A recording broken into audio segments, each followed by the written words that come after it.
TikToker মামুনকে হঠাৎ করে কেন গ্রেফতার করা হবে? কারণ সে লায়লাকে মেরেছিল, তার গায়ে হাত তুলেছিল। তো গায়ে হাত তুলেছিল সেটা তো অনেক আগের, তারপরে ওরা মিটমাট হয়ে গেল সবকিছু। এখন এখন হঠাৎ করে কেন? কারণ তার গ্র্যান্ড ওপেনিং এ লায়লা আসলো, লায়লা ওকে এত সুন্দর করে আদর করলো, এত কিছু হলো। এই আদর করাকে ঘিরে হচ্ছে এই জেনারেশনের ছেলেরা ইন্সপায়ার হয়ে এখন লায়লার মতো প্রেমিকা খুঁজতেছে সবাই।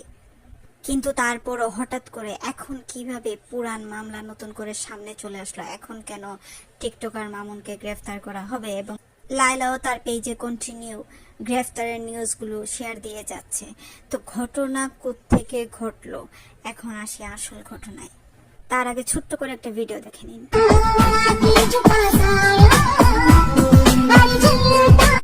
কিছু কি বুঝলেন? এখানেই মূলত আসল ঘটনা। টিকটকার মামুন আরেকটা মেয়েকে নিয়ে টিকটক করলো, লায়লার মাথা খারাপ হয়ে গেল। লায়লা